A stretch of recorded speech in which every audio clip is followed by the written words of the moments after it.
Livro No Mundo Maior, por Francisco Cândido Xavier, pelo Espírito André Luiz. 9.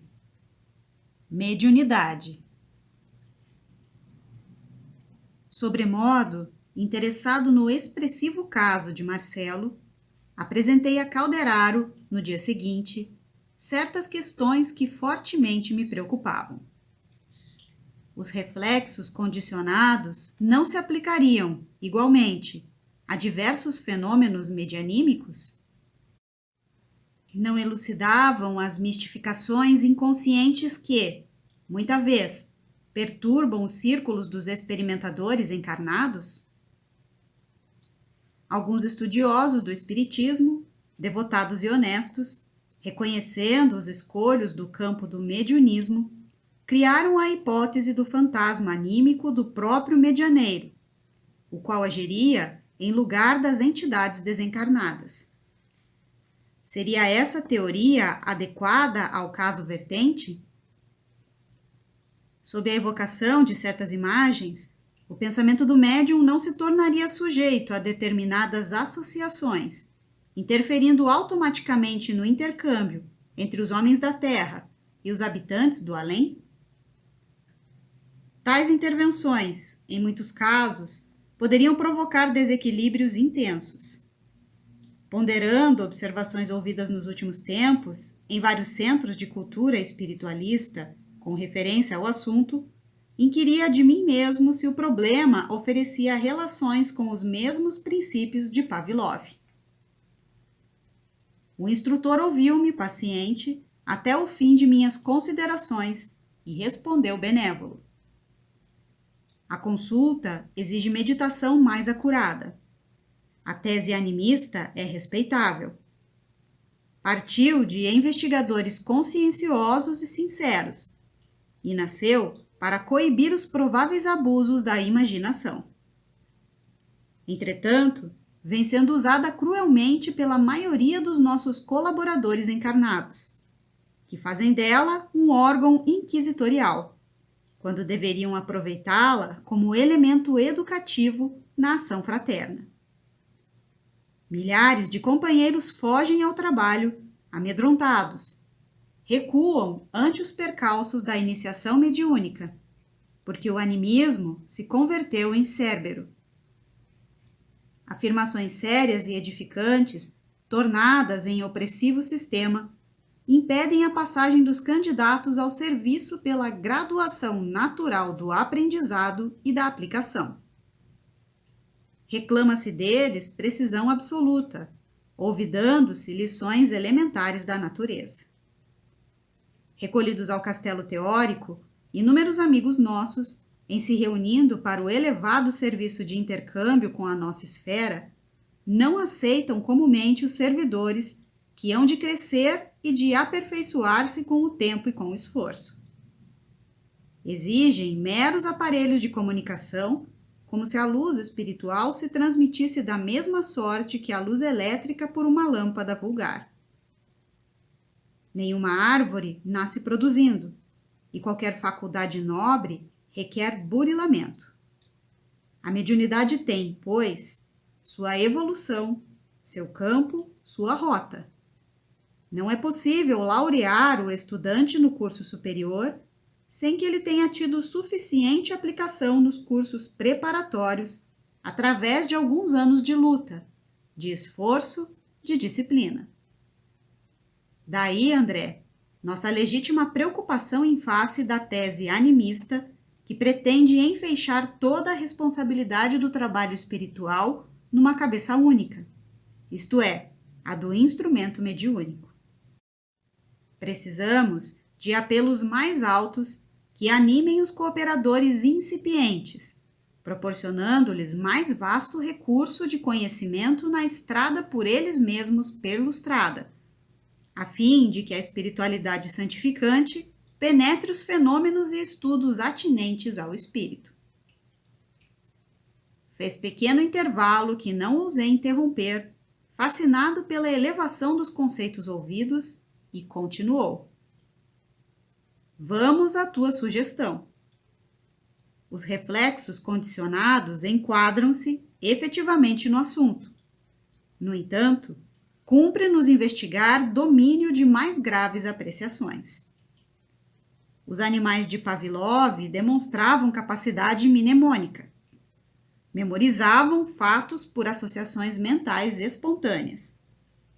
Isto quer dizer que mobilizavam matéria sutil, independente do corpo denso, que jogavam com forças mentais em seu aparelhamento de impulsos primitivos. Se as consciências fragmentárias do experimento eram capazes de usar essa energia, provocando a repetição de determinados fenômenos no cosmos celular, que prodígios não realizará a mente de um homem cedendo, não a meros reflexos condicionados, mas a emissões de outra mente em sintonia com a dele. Dentro de tais princípios, é imperioso que o intermediário cresça em valor próprio. Ocorrências extraordinárias e desconhecidas ocupam a vida em todos os recantos, mas a elevação condiciona fervorosa procura. Ninguém receberá as bênçãos da colheita sem o suor da sementeira. Lamentavelmente, porém, a maior parte de nossos amigos parece desconhecerem tais imposições de trabalho e de cooperação. Exigem faculdades completas. O instrumento mediúnico é automaticamente desclassificado se não tem a felicidade de exibir absoluta harmonia com os desencarnados no campo tríplice das forças mentais, perispirituais e fisiológicas. Compreendes a dificuldade? Sim, começava a entender. As elucidações, todavia, eram demasiado fascinantes para que me abalançasse a qualquer apontamento. Guardei, por isso, a continuação das definições na postura de humilde aprendiz. O assistente percebeu minha íntima atitude e continuou. Buscando o símbolo mais singelo, figuremos o médium como sendo uma ponte a ligar duas esferas, entre as quais se estabeleceu a aparente solução de continuidade, em virtude da diferenciação da matéria no campo vibratório.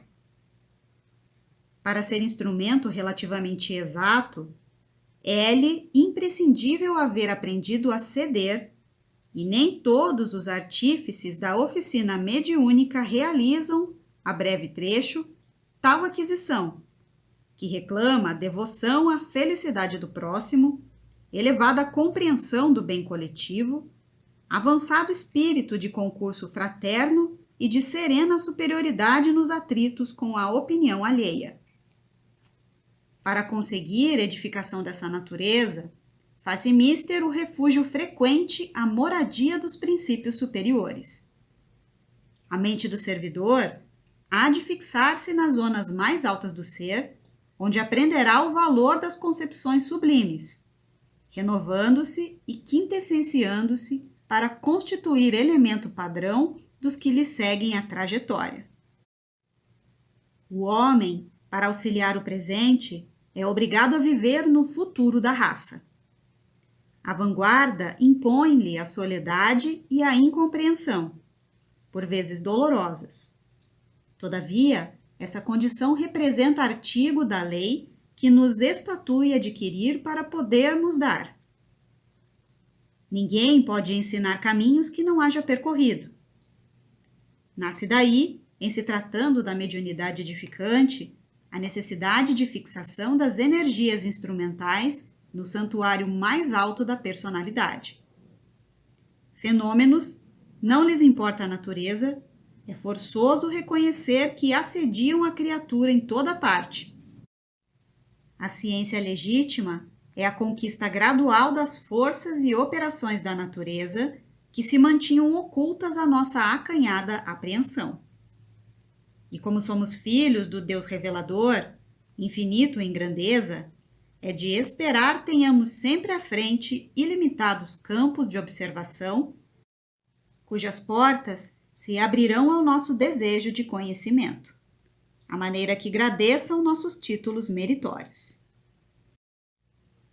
Por isso, André, consideramos que a mediunidade mais estável e mais bela começa entre os homens no império da intuição pura. Moisés desempenhou sua tarefa compelido pelas expressões fenomênicas que o cercavam.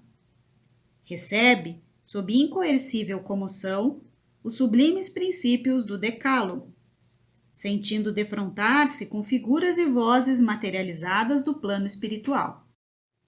Entretanto, ao mesmo tempo que transmite o não matarás, não parece muito inclinado ao inquebrantável respeito pela vida alheia.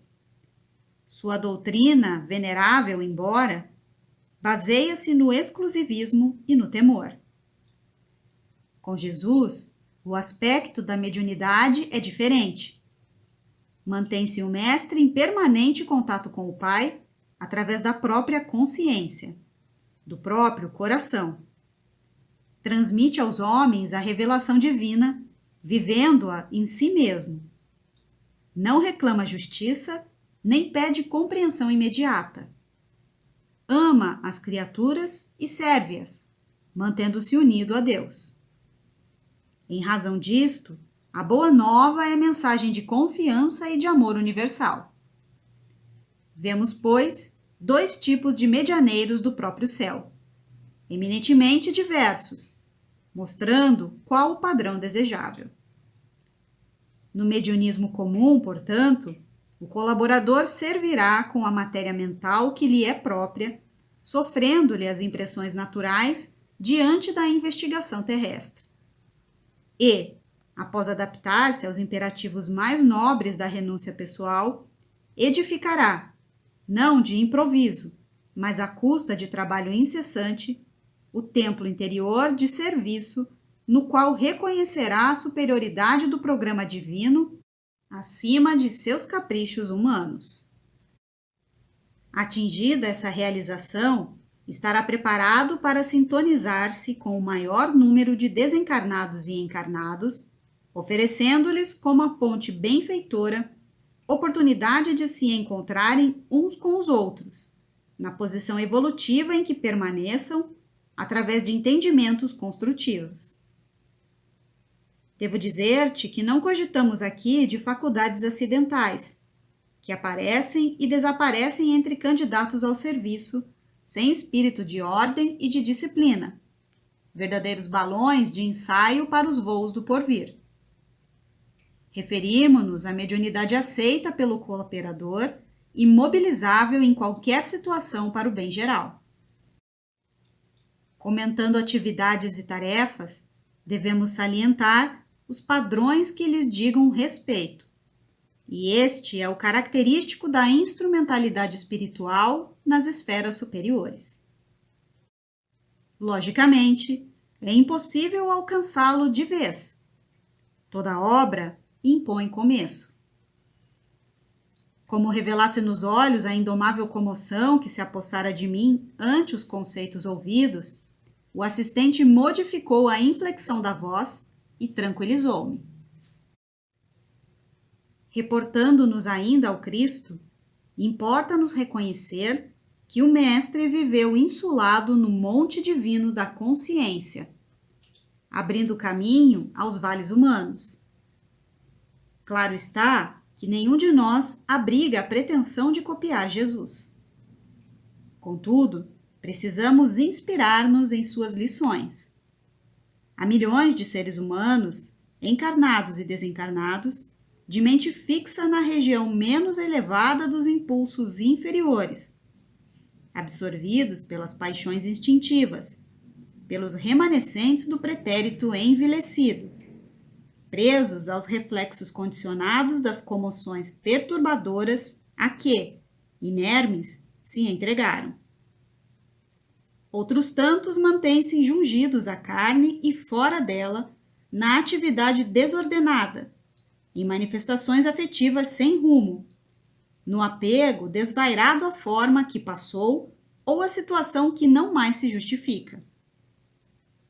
Outros ainda param na posição beata do misticismo religioso exclusivo, sem realizações pessoais, no setor da experiência e do mérito, que os integre no quadro da lídima elevação. Subtraído o corpo físico, a situação prossegue quase sempre inalterada para o organismo perispirítico, fruto do trabalho paciente e da longa evolução. Esse organismo, constituído, embora de elementos mais plásticos e sutis, ainda é edifício material de retenção da consciência. Muita gente, no plano da crosta planetária, conjetura que o céu nos revista de túnica angelical, logo que baixado o corpo ao sepulcro. Isto, porém, é grave erro no terreno da expectativa. Naturalmente, não nos referimos, nessas considerações, a espírito da estofa de um Francisco de Assis, nem a criaturas extremamente perversas, uns e outros não cabíveis em nosso quadro. O zênite e o nadir da evolução terrestre não entram em nossas cogitações.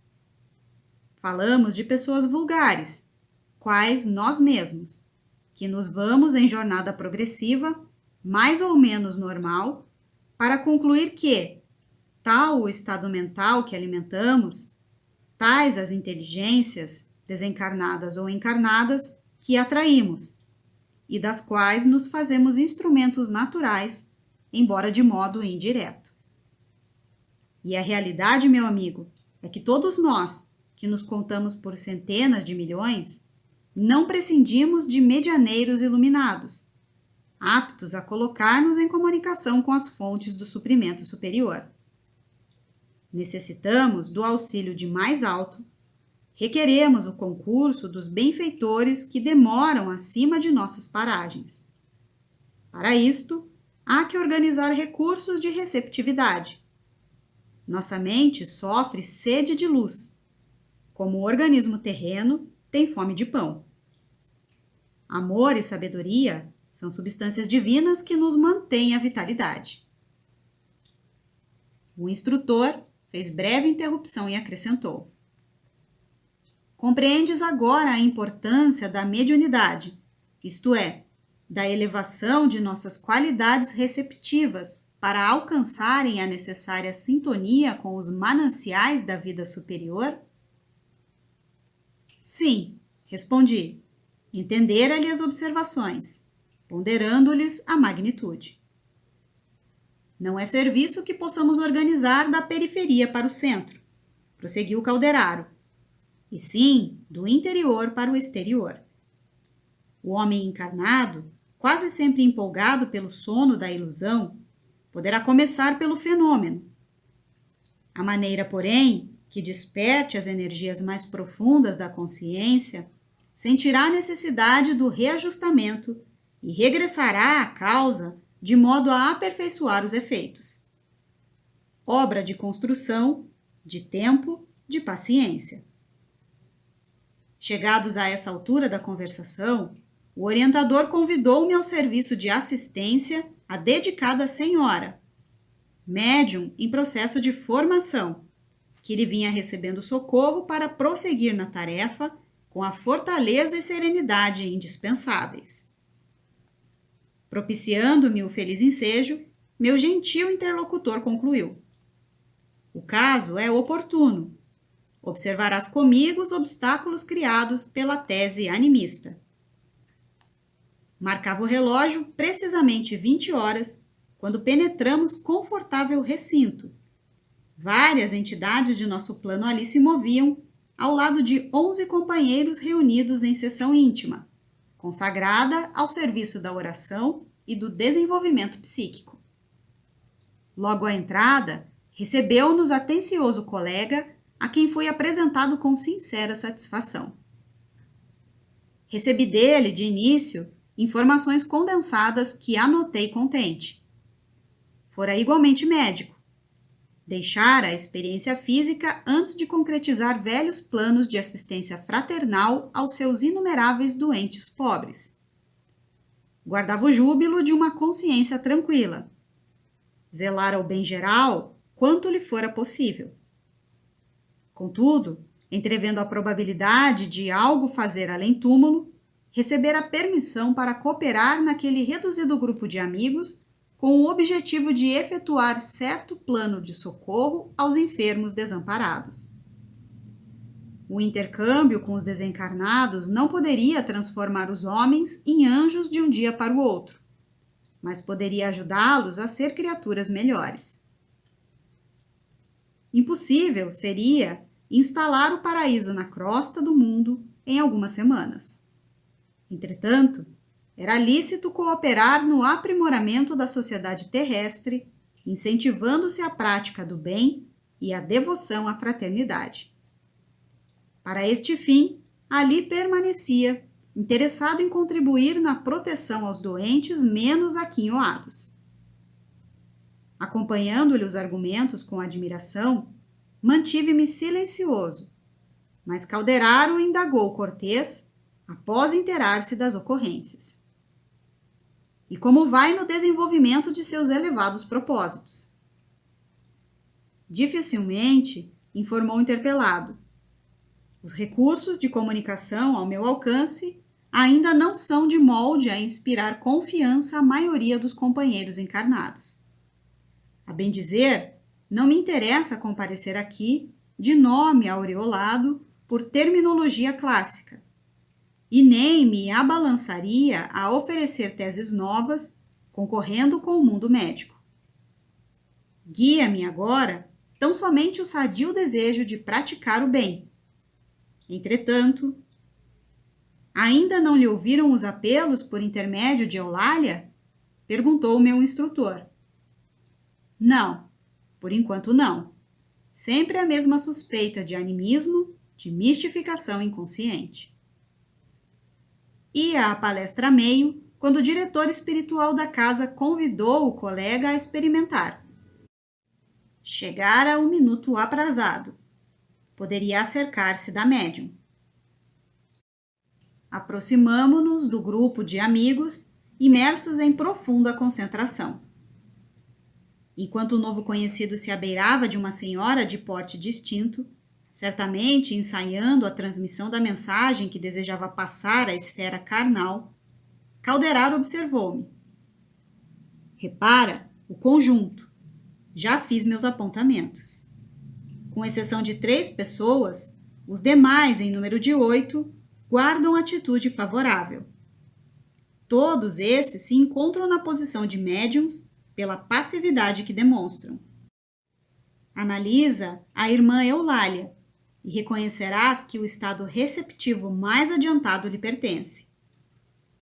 Dos 8 cooperadores prováveis, é a que mais se aproxima do tipo necessário. No entanto, o nosso amigo médico não encontra em sua organização psicofísica elementos afins perfeitos.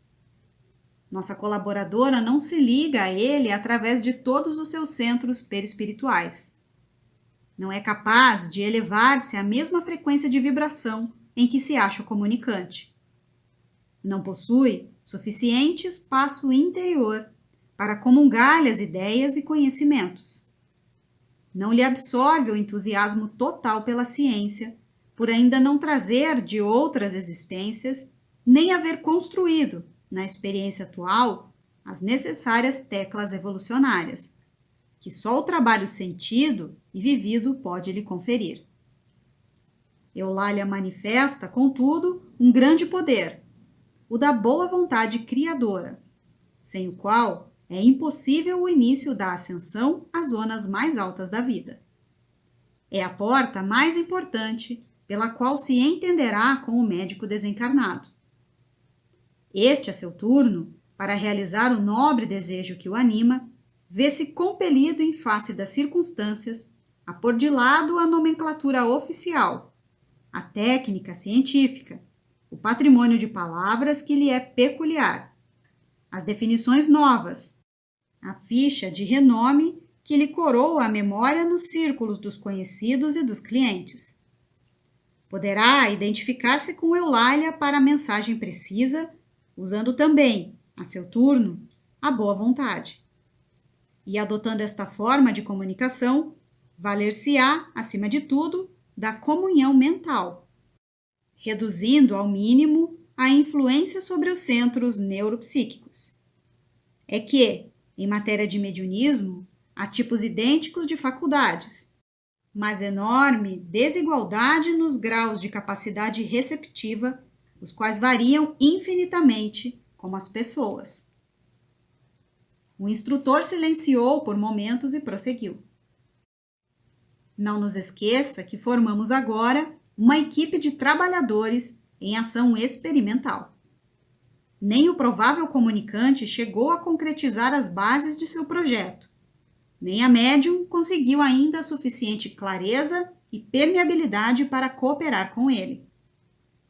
Num terreno de atividades definidas, deste particular, poderíamos agir à vontade.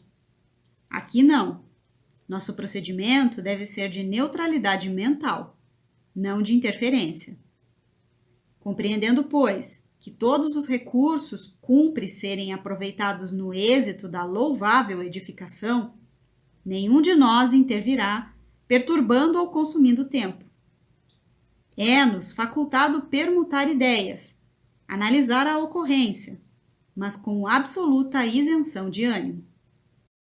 O momento pertence ao comunicante, que não dispõe de aparelhamento mais perfeito para a transmissão. Nesse instante, indicou-me o colega que, de pé, junto de Eulália, mantinha a mente iluminada e vibrante num admirável esforço por derruir a natural muralha entre a nossa esfera e o campo de matéria densa. Anota as particularidades do serviço, disse-me Calderaro, com significativa inflexão de voz. Todos os companheiros em posição receptiva estão absorvendo a emissão mental do comunicante, cada qual a seu modo. Repara calmamente. Circulei a mesa e vi que os raios de força positiva do mensageiro efetivamente incidiam em 8 pessoas. Reconheci que o tema central do desejo, formulado por nosso amigo, no tocante ao projeto de assistência aos enfermos, alcançava o cérebro dos que se conservavam em atitude passiva. Na tela animada de concentração de energias mentais, cada irmão recebia um influxo sugestivo que de logo lhes provocava a livre associação dos psicanalistas. Fixei as particularidades com atenção. Ao receberem a emissão de forças do trabalhador do bem, um cavalheiro recordou comovente paisagem de hospital. Outro rememorou o exemplo de uma enfermeira bondosa que com ele travava relações. Outro abrigou pensamentos de simpatia para com os doentes desamparados. 2 senhoras se lembraram de caridosa missão de Vicente de Paulo. A uma velhinha acudiu a ideia de visitar algumas pessoas acamadas que lhe eram queridas. Um jovem reportou-se em silêncio a notáveis páginas que lera sobre piedade fraternal para com todos os semelhantes afastados do equilíbrio físico.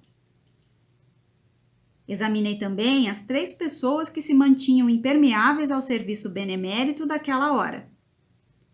2 delas contristavam-se por haver perdido uma sessão cinematográfica, e a outra, uma senhora na idade provecta, retinha a mente na lembrança das ocupações domésticas, que supunha imperiosas e inadiáveis, mesmo ali, num círculo de oração, onde devera beneficiar-se com a paz.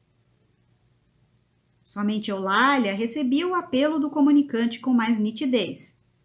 Sentia-se ao seu lado, envolvia-se em seus pensamentos. Possuía-se não só de receptividade, mas também de boa disposição para servi-lo. Decorridos alguns minutos de expectativa e de preparo silencioso, a mão da médium, orientada pelo médico e movida em cooperação com os estímulos psicofísicos da intermediária, começou a escrever em caracteres irregulares, denunciando o natural conflito de 2 cosmos psíquicos, diferentes, mas empenhados num só objetivo, a produção de uma obra elevada. Acompanhei a cena com interesse. Mais alguns momentos e fazia-se a leitura do pequeno texto obtido. O comunicado era vazado em forma singela com um apelo fraternal. Meus irmãos, escrevera o emissário, que Deus nos abençoe. Identificados na construção do bem, trabalhemos na assistência aos enfermos, necessitados de nosso concurso entre os longos sofrimentos da provação terrestre. O serviço pertence à boa vontade unida à fé viva, e a sementeira reclama trabalhadores abnegados que ignorem cansaço, tristeza e desânimo. Sigamos para a frente. Cada pequenina demonstração de esforço próprio nas realizações da caridade receberá do Senhor a divina bênção.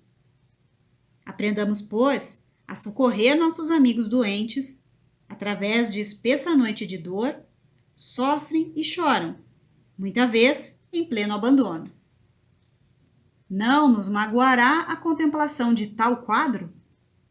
Lembremo-nos daquele divino médico que passou no mundo fazendo bem. Dele recebemos a força necessária para progredir. Estará conosco na grande jornada de comiseração pelos que padecem. Fiamos em vós, em vossa dedicação à causa da bondade evangélica. A estrada será talvez difícil e fragosa. Entretanto, o Senhor permanecerá conosco. Prossigamos intimoratos e que Ele nos abençoe agora e sempre. O comunicante assinou o nome e daí a alguns minutos encerravam-se os serviços espirituais da noite. O presidente da sessão, seguido pelos demais companheiros, iniciou o estudo e debate da mensagem. Concordou-se em que era edificante na essência, mas não apresentava índices concludentes da identificação individual. Não procedia, possivelmente, do conhecido profissional que a subscrevera. Faltavam-lhe os característicos especiais, pois um médico usaria a nomenclatura adequada e se afastaria da craveira comum. E a tese animista apareceu como tábua de salvação para todos. Transferiu-se a conversação para complicadas referências ao mundo europeu. Falou-se extensamente de Richaud e do metapsiquismo internacional. Pierre Janot, Charcot, de Rochas e Aksakov eram a cada passo trazidos à balha. O comunicante, em nosso plano de ação, dirigiu-se desapontado ao meu orientador e comentou: Ora essa, jamais desejei despertar semelhante polêmica doméstica. Pretendemos algo diferente. Bastar-nos-ia um pouco de amor pelos enfermos e nada mais. Calderaro sorriu sem dizer palavra e, evidenciando preocupação em objetivo mais importante, acercou-se de Eulália entristecida. A médium ouvia as definições preciosas com irrefreável amargura. Turvava-se-lhe a mente, agora, empanada por densos véus de dúvida. A argumentação em curso nublava-lhe o entendimento. Marejavam-se-lhe os olhos de lágrimas que não chegavam a cair. Abeirando-se dela, o instrutor falou-me bondoso. Nossos amigos encarnados nem sempre examinam as situações pelo prisma da justiça real. Eulália é colaboradora preciosa e sincera. Se ainda não completou as aquisições culturais no campo científico, é suficientemente rica de amor para contribuir à sementeira de luz. Encontra-se, porém, desabrigada entre os companheiros invigilantes. Permanece sozinha e, assediada como está, é suscetível de abater-se. Auxiliemo-la sem detença. A destra do assistente espalmada sobre a cabeça da nossa respeitável irmã expendia brilhantes raios, que lhe desciam do encéfalo ao tórax, qual fluxo renovador. A médium, que antes parecia torturada, sopitando a custo a natural reação às opiniões que ouvia, voltou à serenidade. Caiu-lhe a máscara de descontentamento. Dissipou-se-lhe a tristeza destrutiva. Os centros perispiríticos tornaram à normalidade. A epífise irradiou branda luz. As nuvens de mágoa, que se lhe esboçavam na mente esfumaram-se como por encanto. Em suma, amparada pela atuação direta do meu orientador, Eulália sabia dos percalços do trabalho e mergulhava-se gradativamente no ameno clima da compreensão. Restabelecendo-lhe a tranquilidade, o instrutor, em seguida, conservou as mãos apoiadas aos lobos frontais, agindo-lhe sobre as fibras inibidoras. Observei, então, nova mudança. A mente da médium como que se introvertia, desinteressando-se da conversação em torno e ficando mais atenta ao nosso campo de ação. O contato benéfico do assistente cortava-lhe, de modo imperceptível para ela, o interesse pelas referências sem proveito, convocando-a a mais íntimo intercâmbio conosco. Com ternura paternal, Calderaro, conservando as mãos na mesma postura, inclinou-se-lhe aos ouvidos e falou carinhosamente. Eulália, não desanimes. A fé representa a força que sustenta o espírito na vanguarda do combate pela vitória da luz divina e do amor universal. Nossos amigos não te acusam, nem te ferem. Tão somente dormem na ilusão e sonham, apartados da verdade. Esculpa-os pelas futilidades do momento. Mais tarde, eles despertarão para o esforço de espalhar-se o bem. Investigam com os olhos a superfície das coisas, mas seus ouvidos ainda não escutaram o sublime apelo à redenção. Sigamos para frente. Estaremos contigo na tarefa diária. É necessário amar e perdoar sempre, esquecendo o dia obscuro, a fim de alcançar os milênios luminosos. Não desfaleças. O Eterno Pai te abençoará. Reparei que Eulália não registrava aquelas palavras com os tímpanos da carne. Encheram-se-lhe os lobos frontais de imensa luz. As frases comovedoras do instrutor represavam-se-lhe no cérebro e no coração, quais pensamentos sublimes que lhe caíam do céu, saturados de calor reconfortante e bendito. Sim, respondia, do fundo da alma, a devotada colaboradora, embora os lábios se lhe cerrassem no incompreendido silêncio. Trabalharia até o fim, consciente de que o serviço da verdade pertence ao Senhor e não aos homens. Olvidaria todos os golpes, receberia as objeções dos outros, transformando-as em auxílios. Converteria as opiniões desanimadoras em motivos de energia nova. Dar-se-ia pressa em reconhecer os próprios defeitos, sempre que fossem indigitados pela fraqueza de alguém, rendendo graças pela oportunidade de corrigi-los quanto possível. Caminharia para frente. Ser-lhe-ia a mediunidade um campo de trabalho onde aperfeiçoaria os sentimentos que nutria, sem cogitar dos utensílios para servi-la. Que lhe importavam, com efeito, as dificuldades psicográficas se lhe pulsavam o coração disposto a amar. Sim, ouvir as sugestões do bem antes de tudo. Seria fiel a Deus e a si mesma. Se os companheiros humanos não a pudessem entender, não lhe restava o conforto de ser compreendida pelos amigos da vida espiritual? Ao termo da experiência terrestre, haveria suficientemente luz para todos. Cumpria-lhe crer, trabalhar, amar e esperar no Divino Senhor. O assistente retirou as mãos, deixando-a livre e, reaproximando-se de mim, asseverou: Nossa irmã foi auxiliada e está bem. Louvado seja Deus. Observando os lobos frontais da médium, tão revestidos de luminosidade, fiz sentir a Calderaro minha admiração. O instrutor amigo, não se esquivando a novos esclarecimentos, informou: Eulália, neste instante, fixa mentalmente na região mais alta que lhe é possível. Recolhe-se-lhe calma no santuário mais íntimo, de modo a compreender e desculpar com proveito.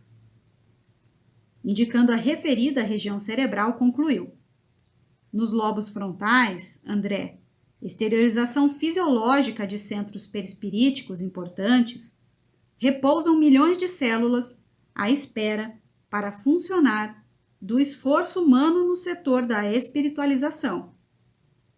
Nenhum homem, dentre os mais arrojados pensadores da humanidade, desde o pretérito até os nossos dias, logrou jamais utilizá-las na 10ª parte.